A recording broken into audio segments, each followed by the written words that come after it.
to thank everybody for coming out. I'd really like to thank Amy and Jeff for publishing the story and for giving me a chance to read and tell you all about the novel and short story form, Bones Buried in the Dirt, of which the story is a part. That'll be coming out March 7th. I'll have to step away from the screaming bits, but alright. Burden of a Little Brother. What's yours? Nicky asked, looking up from his paper. We were at his house, down the block from mine. He was holding a green crayon to it like he'd stopped in the middle of drawing. There were crayons scattered all over the carpet. Nicky had dumped out a whole big Crayola box on the floor. There were some sheets of paper, too. Some we'd drawn on already and some we hadn't. This one's going to be a guy called Maximum Headroom. He's going to have a huge head. I reached for a blue crayon so I could draw some big old veins bulging on Maximum's forehead. Nicky seemed more interested in mine than the one he was working on. Maybe his wasn't any good, the dork. We needed some really good ones. If they weren't, then no one would buy them. Mine was going to turn out bad if he bugged me and watched me the whole time. It was bad enough that I could feel his little brother watching me. I'm going to call mine Slight Sal because he's little, Nicky offered, even though I didn't ask. Nicky started coloring some more. It still felt like his little brother was looking at me. I didn't want to check. He was standing over by us. I couldn't stop thinking about those fish eyes pushing out of that frog face. He'd be drooling, I was sure of that. His mouth hanging open, his jaw tugging down the pasty dough of his face, raw like it was cold even though it wasn't. Dim, unblinking eyeballs, like jelly. It made me feel sick, but it was bad to feel like that.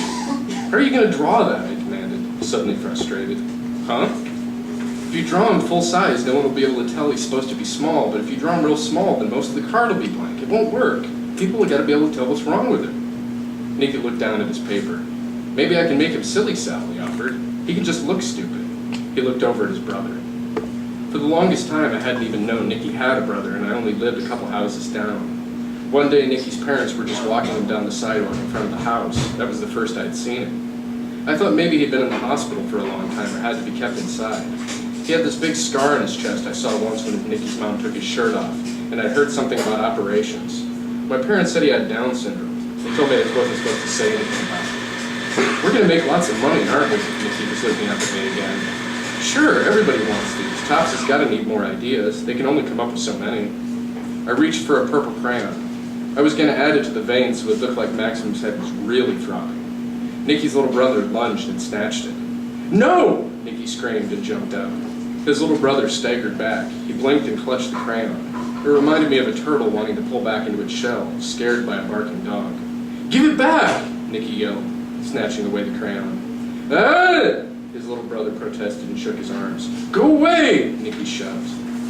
He didn't need to do that. I would have just gotten another. His little brother windmilled his arms, tipped over and sat down. Ah! He flailed his arms and shook his head. He stopped, blinking again as Nicky walked away. Nicky threw the crayon back in the pile and sat down to work on his paper. His little brother spat.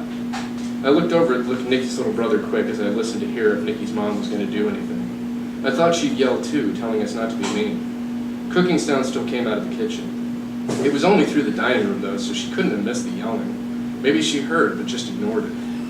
Nicky's little brother stood up again once nothing was going on. He looked at the crayons again, but didn't go for them. Nicky went back to his paper. His little brother looked away. Suddenly he barreled over to the entertainment center Nicky's dad had built into the wall at the far end of the room. There was a little Big Bird tape player on one of the shelves underneath the TV, and he grabbed it. He pushed a button, and Ernie from Sesame Street started singing the Rubber Ducky song. Wax, wax, wick. He aped the quacking on the tape, bubbling spit in his throat. He shifted from one foot to the other, holding the tape player and turned slow circles. He was dancing, I suppose. He moved around between the built-in shelves and the wood-burning stove in the corner. Nicky's parents used the big old black metal thing to heat the house sometimes when it was cold. I'd heard Nicky's little brother hurt himself real bad on it one time. He'd been climbing, not knowing any better than he shouldn't touch it when it was hot. He'd got burns all up and down his arms and legs. I couldn't get how he'd been burned that much. I thought he'd stopped touching it once it hurt him. It was warm out though, and there was no fire going. We should get all the Garbage Pail Kid cards, Nicky suggested. Then we could see what they have already, get some ideas too. I shrugged. I don't have any money. Maybe they got a list they'd send us if we said we were working on new ones. I set Maximum down on the pile of finished drawings and got a new piece of paper. Maybe they'd even send us some to give us some ideas, Nicky suggested hopefully. Maybe, I agreed, excited at the idea. What are you going to do with your money? I'm going to finally get Castle Grayskull. I asked for it for Christmas, but never got it. Maybe I could get the He-Man sword, too, the one that's big enough to really fight with, I continued, and even a TV for my room. Yeah, I'll get that too, Nicky agreed. Then I'm going to buy all the G.I. Joes. The tape player stopped and Nicky's little brother stopped dancing. He left the tape player by the wood-burning stove. As he wandered off, he walked right through where we were working and stepped on Nicky's paper. Nicky's crayon broke under his foot. "Cut it out!" Nicky yelled, jumping and pushing his little brother again. His little brother stumbled back from being pushed, but stayed up this time. Ah! More spit bubbles. He shook his head. It almost looked like he was arguing with Nicky about it. "Mom!" Nicky yelled to his mom in the kitchen. "Little Peter won't leave us alone." Nicky's little brother was named Peter, too. They called him Little Peter so they wouldn't confuse him with me. Like Nicky, how Nicky and his dad were Little Nick and Big Nick. I didn't like it, though. They couldn't mix him up with me. Nicky's mom walked in from the kitchen and looked at us. She was wearing a bathrobe and her hair was all messy, like she hadn't combed it or anything after she got up. "Let him play with you, Nicky. He's messing up our Garbage Pail Kid cards," Nicky wailed. "Oh, no one's going to buy those anyway. He's not hurting anything." "Yeah, they will," Nicky argued. "They'll buy them and make them into cards. You'll see." Little Peter tried to pick up a crayon and Nicky smacked his hand. "No, leave it alone," Nicky shouted at him.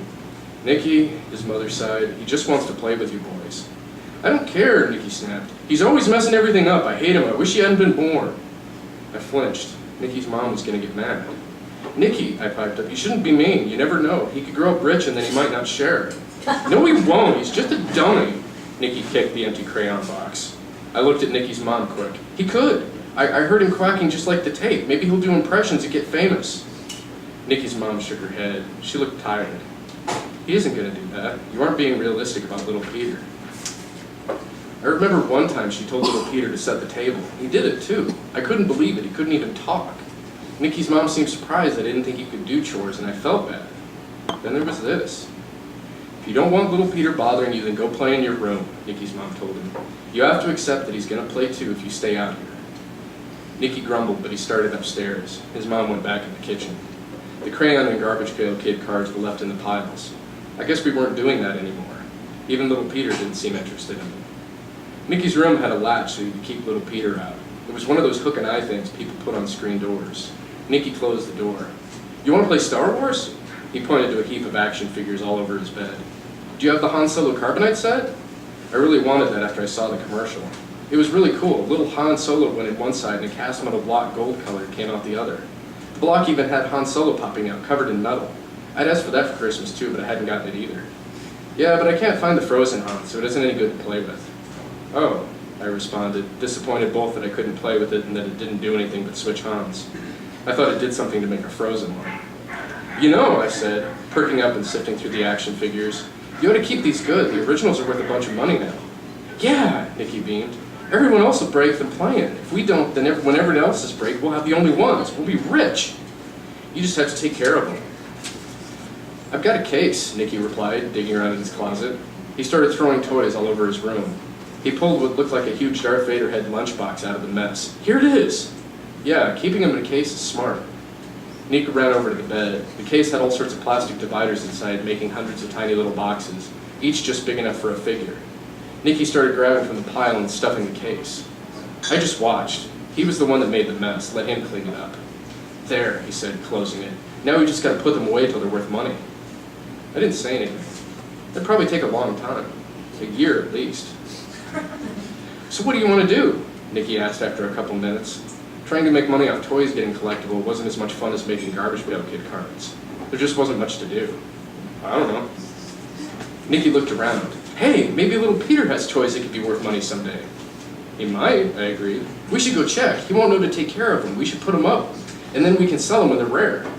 "Won't he notice they're gone?" It seemed kind of mean to take his toys.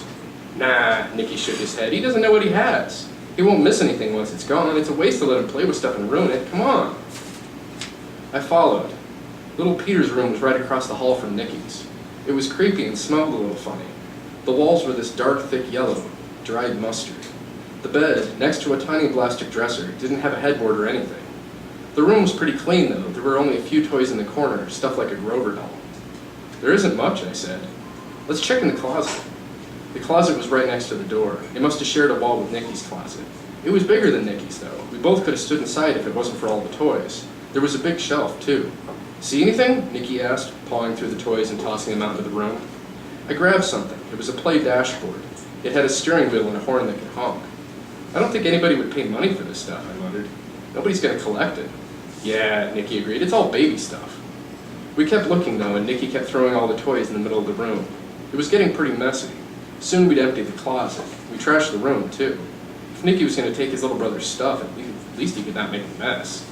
Hey, Nicky noted once the closet was empty. We could use this as a clubhouse. It's perfect without anything in it. It's secret. There's no chairs, though. We'll sit on a shelf. It's strong. My dad built it. Nicky closed the closet door and we scrambled up onto the shelf. It wasn't easy. The shelf was pretty high, but we made it. Just a little light came in from little Peter's room so we could see. Nicky was right. It felt secret in the empty closet. No one could see us. I thought of how we could make a secret passage into Nicky's closet. That way we could come and go without anybody knowing. Maybe there's even a secret passage already. Light poured in as the closet door tore open. Both Nicky and I jerked back. Little Peter bubbled his spit. He'd flung the door open, him with his fishy eyes and doughy cheeks. He tried to come in, but Nicky kicked him back with his foot. Little Peter flailed his arms all around. He started smacking his face and pulling his hair. Ah! Nicky kicked him back again and then leaned down and pulled the door shut. Little Peter got it open, but Nicky quickly shut it again. Then he held it closed. It wasn't right for Nicky to kick his little brother like that. It was little Peter's closet after all. I didn't say anything, though. I didn't want him in there with us either. Yeah! Little Peter screamed on the other side of the closet door. He started banging loud. He kept pulling on the door and hitting it. I heard him smacking his head some more, too. I thought for sure Nicky's mom heard and would come up to yell at us. She didn't, though. We just sat in there on the shelf. Nicky kept holding the door shut and little Peter kept banging, trying to get in. I don't see why he wanted in so bad. All his toys were in the middle of the room. Maybe he thought we were hiding stuff from him even though he saw the closet was empty. Maybe he just didn't understand. Thanks.